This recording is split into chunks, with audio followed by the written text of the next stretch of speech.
Habaib Ba'alawi itu, kelompok Ba'alawi itu justru kemudian membuat merendahkan dan lain sebagainya gitu, menghina leluhur bangsa ini. Bahkan Pak Mahfud MD aja sampai turun tangan gitu kan ibaratnya gitu. Snobgronya itu kan ketika bicara tentang mau mengislamkan Indonesia dengan satu statement sederhana bahwa di situ jadi ada gelar haji misalnya, di situ bahwa boleh baca Quran tapi nggak usah isinya gitu misalnya, sampai Kartini pada saat itu protes gitu ya bahwa kenapa sih kita nggak boleh tahu isi gitu.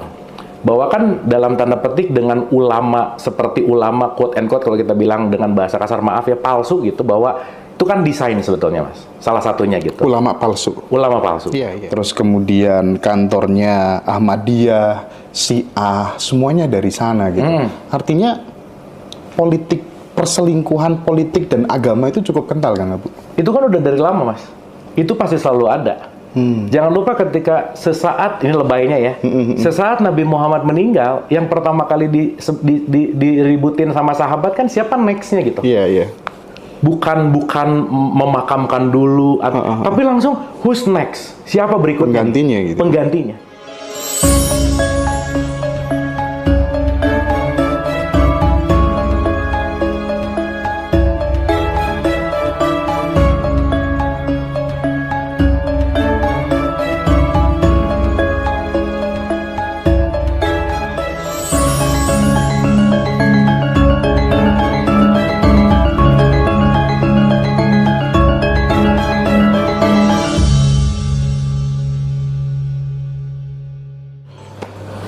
Baik Kang Abu, kita lanjutkan lagi. Mantap.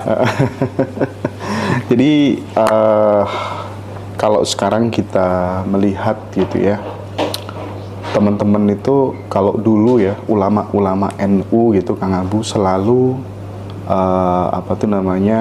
mengirimkan pesan kepada seluruh jamaah-jamaahnya untuk mencintai habaib-habaib, untuk tidak hanya mencintai sih, memuliakan gitu. Ya. Yang jadi masalah sekarang habaib Ba'alawi itu, kelompok Ba'alawi itu justru kemudian membuat merendahkan dan lain sebagainya gitu, menghina leluhur bangsa ini. Bahkan Pak Mahfud MD aja sampai turun tangan gitu kan ibaratnya gitu. Nah, yang menarik ternyata ada informasi bahwa itu sesungguhnya Ba'alawi itu adalah desain dari Barat, kepentingan politik untuk kemudian supaya Indonesia bisa dipecah-pecah lewat agama gitu. Ya. Nah, mungkin berangkat dari sini dulu, ya. Kang Abu kira-kira seperti apa pandangannya? Ya, mungkin kita kembali ke satu sejarah, Mas. Aku akan menjawab sekapasitas pengetahuan gitu ya, karena aku nggak ahli sejarah, aku juga nggak terlalu paham, jadi aku akan membahas dengan sekapasitas pengetahuanku dan pengalaman gitu ya, kira-kira. Karena aku nggak ngerti banget tentang sejarahnya apa tuh, aku tidak menguasai gitu. Nah, jadi supaya kita benar-benar bisa belajar bersama, dan itu tadi aku akan menjawab yang aku tahu, kalau nggak aku bilang nggak tahu gitu ya. Itu yang paling penting. Nah, snobgronya itu kan ketika bicara tentang mau mengislamkan Indonesia dengan satu statement sederhana bahwa di situ jadi ada gelar haji misalnya, di situ bahwa boleh baca Quran tapi nggak usah isinya gitu misalnya, sampai Kartini pada saat itu protes gitu ya bahwa kenapa sih kita nggak boleh tahu isi gitu. Bahwa kan dalam tanda petik dengan ulama seperti ulama quote and quote kalau kita bilang dengan bahasa kasar maaf ya palsu gitu, bahwa itu kan desain sebetulnya Mas, salah satunya gitu. Ulama palsu. Ulama palsu. Iya. Nah, saya sih menyikapinya dalam konteks ini, saya tidak melihat gini. Saya ingin melihatnya justru ketika sekarang ada kata habaib gitu ya, Mas Hendra. Ya itu entah kan sekarang juga jadi ribut ya, mana yang asli, mana yang palsu, bahkan bisa membeli sertifikasi apa dan seterusnya lah, gitu kira-kira ya. Itu yang terjadi di masyarakat yang rumornya terjadi gitu. Nah, cuman dalam pandangan saya sih gini, Mas Hendra. Saya selalu melihat dalam konteks bahwa bukan siapanya, tapi apanya gitu Mas Hendra. Karena kalau misalnya, saya pernah dapat cerita dari teman gitu ya, bahwa itu kalau ada habaib datang tuh kayak yang gimana banget gitu. Sehingga dalam tanda petik ketika kita justru malah lebih mencintai sosok daripada esensinya, di mana ketika kita bicara sosok itu adalah saya mungkin ngambil perspektif dari teman-teman kita di Christianity. Ada yang disebut imago Dei, Mas Hendra, the image of God. Bahwa setiap gambar itu adalah bagaimana tampilan Tuhan. Makanya kalau di tarekat itu kenapa suka nyimpan foto gurunya? Dia kan bukan nyembah gurunya, melihat guru itu sebagai wakilnya Tuhan, gitulah kira-kira. Maka dia representatif sebagai simbol untuk menjadi pengingat kepada Tuhan, gitulah kira-kira. Saya sih ngelihat bahwa gini, Mas Hendra, saya mau straight to the point bahwa Quran sendiri bilang kita tidak bisa membeda-bedakan para utusan gitu, Mas Hendra. Semuanya selaras para utusan gitu. Jadi kalau di Quran di surat 4 150 sampai 152 itu tidak membeda-bedakan. Justru orang yang kafir adalah orang yang membeda-bedakan gitu.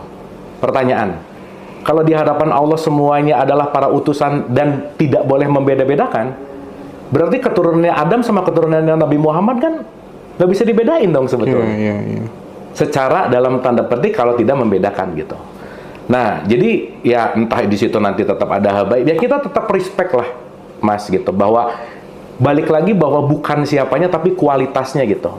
Yang kita ngambil Imam Ali bicara bahwa apa yang diucapkan tapi bukan siapanya. Nah, satu sih straight point yang saya benar-benar pegang gitu bahwa di Al-Quran itu sendiri di surat 16 ayat 128 itu ada kalimat gini, Mas. Allah beserta orang yang takwa dan berbuat baik. Jadi di situ ada kata-kata Allah beserta orang yang takwa dan berbuat baik gitu. Nah, artinya kalau Allah beserta dengan orang takwa dan berbuat baik, satu poin aja, Mas. Allah tidak berbicara pada garis keturunan, tapi berbicara pada garis ketakwaan. Gitu. Ketakwaan, bukan keturunan. Bukan keturunan. Karena contoh ya, orang tuanya ulama, meskipun anaknya keturunannya juga anaknya sebagai anaknya, belum tentu mewarisi keilmuan bapaknya kan? Betul. Gitu. Jadi nggak ada jaminan seorang raja anaknya juga punya wisdom raja gitu, Mas Hendra. Nah, jadi aku ngelihat ini sih sebagai variasi udah pasti gitu ya. Nanti di sini jadi banyak misalkan ya balik lagi ya. Pun kalau misalnya benar-benar yang memegang terah garis keturunan pun iya dan dia memegang ajaran Rasulullah yang penuh dengan kasih, ya kenapa enggak juga gitu. Kita ambil ajarannya gitu. Tapi saya rasa yang jauh lebih penting adalah bagaimana kita tidak melihat sebagai sosok, Mas. Tapi yang kita lihat adalah apa sih ajarannya gitu. Aku sih concernnya lebih ke situ sih. Iya. Tapi kalau terkait dengan tadi yang disampaikan Kang Abu ya, mengarabkan Indonesia gitu ya, upaya balkanisasi Indonesia itu kan kalau kita telusuri gitu, tetap itu campur tangannya Barat gitu ya. Misal gitu ya, kantornya Hizbut Tahrir di London. Terus kemudian kantornya Ahmadiyah, Syiah, semuanya dari sana gitu. Artinya politik perselingkuhan politik dan agama itu cukup kental kan, Abu? Itu kan udah dari lama, Mas. Itu pasti selalu ada. Jangan lupa ketika sesaat, ini lebaynya ya, sesaat Nabi Muhammad meninggal, yang pertama kali diributin sama sahabat kan siapa next-nya gitu. Bukan memakamkan dulu, tapi langsung who's next? Siapa berikutnya? Penggantinya gitu. Penggantinya. Artinya kan di situ antara kekuasaan, masa, agama, itu kan udah menjadi sebuah satu hal yang nggak bisa terpisah gitu, bahwa ekonomi ada di situ, kekuasaan ada di situ, politik ada di situ. Dan saya pernah ngobrol sama Islah Bahrawi, Mas Hendra. Alat politik yang paling murah meriah muntah dalam tanda petik gitu ya, murah meriah banget gitu. Bagaimana menggunakan yang namanya belief system. Karena maaf ya, kejahatan berjubah agama itu bisa tampak seperti kebaikan. Itu kan ngeri gitu.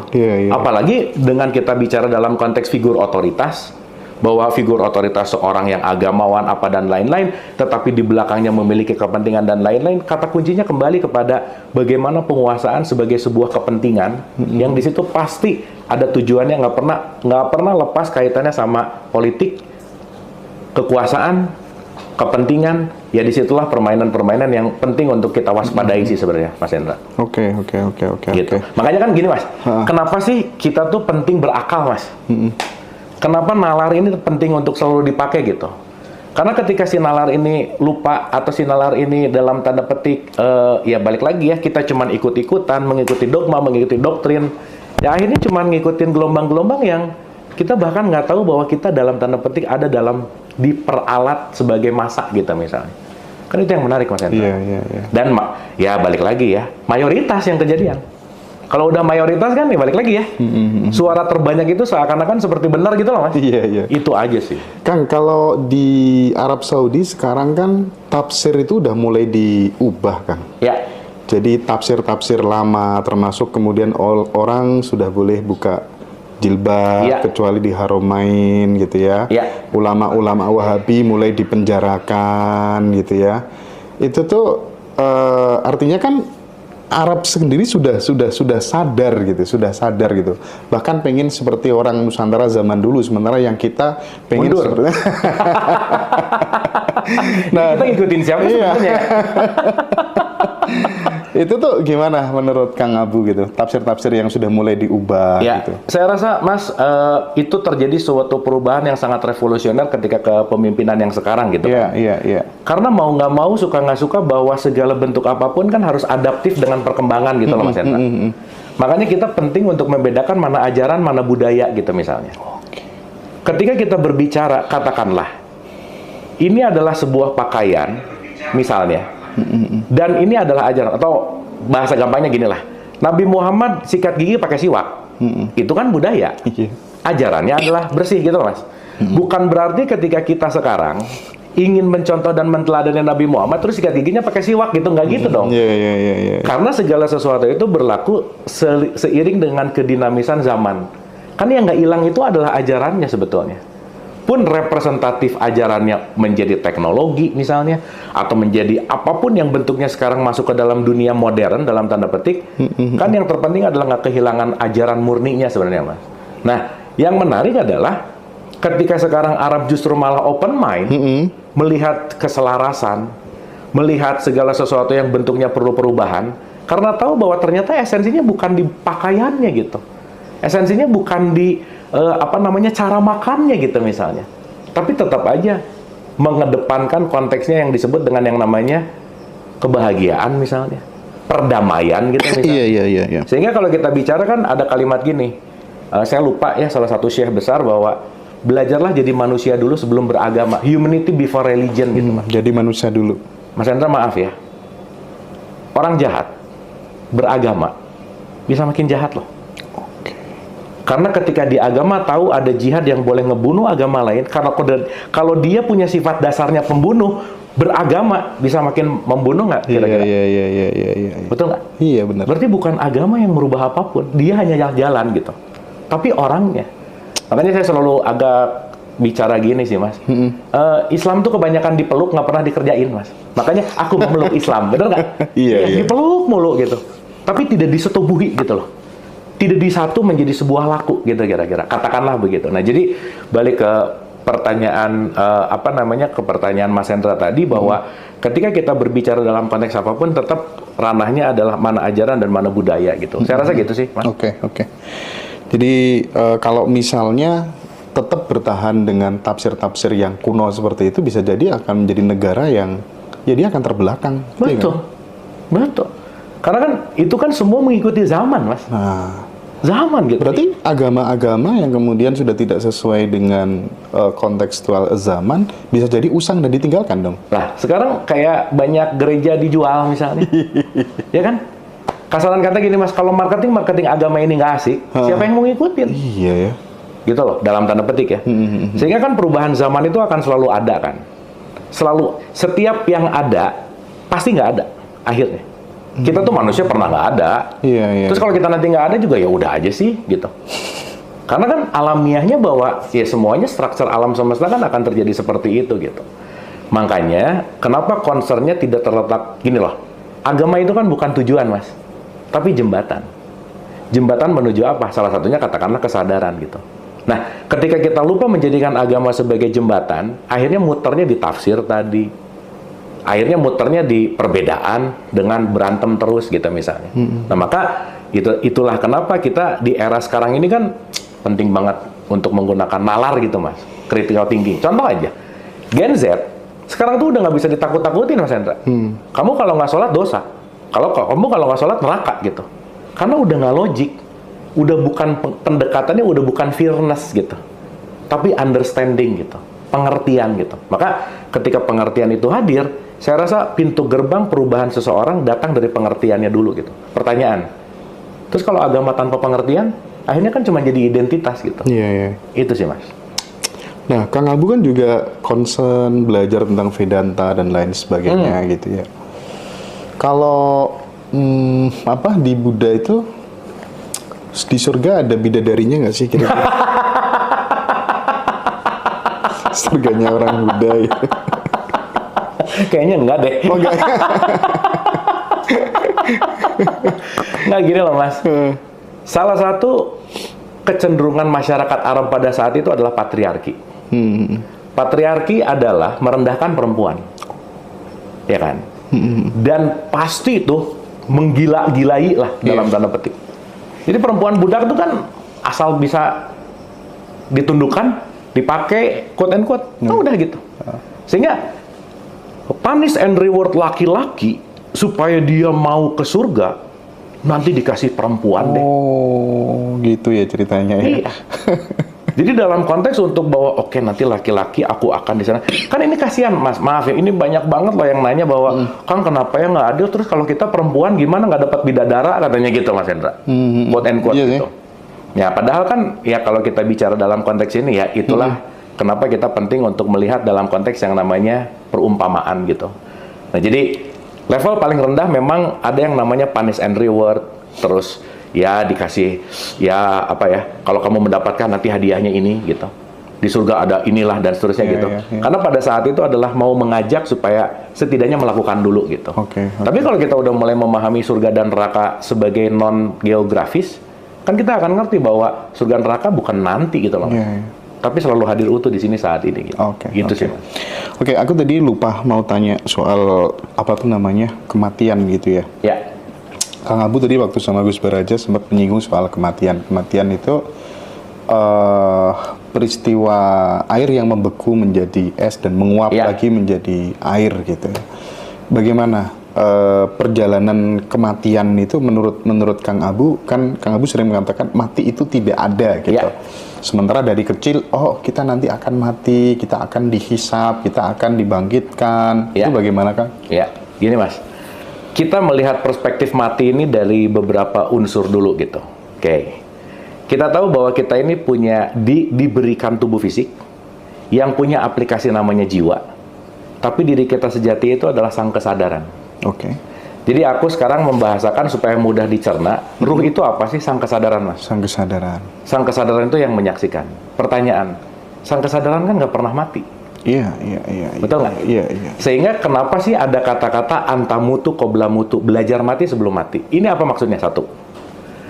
Terus di Quran ada kata-kata fiha abada, akan abadi. Gitu.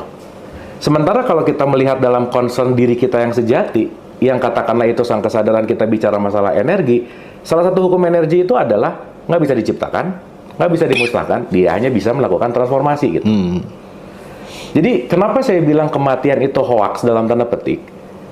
Gini Mas, banyak orang tuh takut mati. Tapi pertanyaannya apakah mereka takut sama mati? Tidak. Takut akan konsep mati. Betul nggak? Karena mati sudah dilekatkan konsep akan begina, begitu, begina, begitu, begina, begitu. Sehingga ketika ada konsep ina itu bahwa ini dianggap sebagai sesuatu yang dalam tanda petik menakutkan. Padahal kalau kita kembali kepada innalillahi wa inna ilaihi rajiun, kita mau kembali ke Allah, gimana caranya mau kembali kalau kita nggak mati fisiknya? Iya. Betul nggak Mas? Iya betul. Berarti kematian itu tidak terelakkan. Tetapi dalam perspektif tasawuf misalnya, itu membagi bahwa ada kematian tubuh, ada kematian ego. Bahwa yang namanya diri sejati, itu kan ilahi rojiun gitu Mas. Bahwa yang mati itu tubuh biologis aja. Contoh Mas, saya besok tubuh biologisnya expired nih, saya dikubur nih, si Abu nih. Tapi tayangan saya kan ada di YouTube. Bahkan even Mas Hendra ada memori tentang saya. Saya hidup nggak di diri Mas Hendra? Iya dong. Dalam bentuk memori. Gitu. Sehingga konteks yang namanya mati, Soekarno tuh tubuh fisiknya nggak ada, semangatnya masih hidup dong.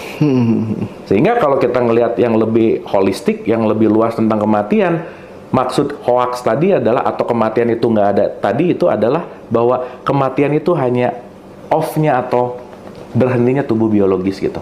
Itu satu. Yang kedua, contoh Mas, Kesadaran bisa aktif kalau yang namanya ego itu off. Makanya belajarlah mati sebelum mati. Kalau egonya mati, kesadaran pasti aktif. Kasaran kata flip-flopnya, kalau egonya off, Allah hadir. Kalau egonya on, Allah ketutup sama ego gitu. Sehingga dalam konteks ini kalau kita bicara tentang kematian, matikanlah egomu. Makanya di Quran itu kullu nafsin, Mas. Setiap yang nafs akan mengalami, mencicipi loh bahasanya. Bukan akan mati. Jadi ketika nafs kita mati, sebenarnya kita lagi hidup. Ketika ego kita mati, Allahnya lagi hadir. Ketika kita lupa, lagi marah, lagi bete, lagi julid, lagi stres, depresi, anxiety, quote and quote kan sebenarnya kita lagi mati, Mas. Karena kenapa? Kesadarannya lagi tertutup gitu. Nah, maka kenapa ada kata belajar mati sebelum mati? Ketika ego kita mati, sejatinya kita benar-benar hidup. Karena dalam perspektif ini, orang yang sekarang jalan-jalan belum tentu hidup, Mas. Belum tentu hidup kesadarannya. Maka disebut zombie gitu. Dia melakukan sesuatu tanpa sadar. Dia melakukan sesuatu tanpa hadir utuh gitu. Maka dia hanya melakukan dalam bentuk yang namanya kebiasaan gitu. Saya rasa sederhananya gitu, Mas. Seperti kalau Bang Dame bilang apa tuh namanya balon gitu ya? Nah, analogi balon itu ya? Betul. Ketika ditiup kan sebenarnya udara, tapi karena dia lupa udara, karena dia melekat kepada balon yang warnanya merah, dia menganggap aku ini si merah. Balonnya hancur, tapi udaranya nggak pernah kemana-mana gitu. Nah, transformasi dari ketika kemudian sudah melebur bersama kesadaran yang consciousness yang tak terbatas itu, terus kemudian bisa lahir kembali lagi, itu transformasinya seperti apa, Kang? Ya, balik lagi kalau kita mau bicara dalam perspektif yang lebih luas, katakanlah inkarnasi gitu ya. Ya ini aku bicara dalam konteks yang namanya perspektif Hinduism misalnya atau Buddhism gitu ya. Bahwa tumimba lahir atau yang disebut dengan yang namanya kelahiran kembali, ketika jiwanya masih ada kemelekatan ke bumi, maka dia perlu casing baru untuk pemurnian jiwa gitu. Maka dia dilahirkan. Gitu kira-kira. Nah, cuman gini, ketika kita banyak bercerita ini tentang future, Mas, tentang masa depan, ini akan menjadi topik yang banyak keributannya, perbedaannya, karena pada dasarnya kita sama-sama belum mengalami gitu. Betul nggak, Mas? Sama-sama belum pernah mati. Tetapi gitu ya? ketika kita bicara eskatologi atau keilmuan tentang hari akhir lah dan seterusnya, ya penting untuk kita pelajari, tapi saya rasa ini adalah bagian yang nice to know. Ya cukup tahu aja lah. Karena buat saya, per saat ini di kesadaran saya sekarang, saya nggak terlalu penting sih nanti mau dilahirin lagi kayak, mau enggak kayak, itu nanti gitu. Karena setelah lu mulai mengerti bahwa hidup itu adalah di sini saat ini. Hidup itu bagaimana kita fully present untuk menyadari bahwa besok itu ilusi. Nanti tuh dalam tanda petik tergantung dari apa yang saya lakukan sekarang gitu. Jadi ya kembali bahwa kita sebagai hamba, saya hanya belajar memasrahkan bahwa nanti mau let's say hidup lagi kek, mau enggak kek, mau kemana, selama saya benar-benar belajar untuk melepaskan dan menerima apapun yang diberikan semesta, saya rasa nggak pernah ada masalah sih, Mas. Gitu kira-kira. Makanya kan ada Wiyah tuh kan gini, Mas. Dia yang pernah kita cerita bahwa ember gitu ya, dia pengen memadamkan neraka gitu, bawa api, dia pengen membakar surga gitu, karena dia bilang bahwa kalau kalian menyembah Allah masih pengen masuk surga dan masih takut neraka, itu tidak ada penghambaan di situ. Yang ada adalah kalkulasi gitu. Itu aja, Mas, balik lagi.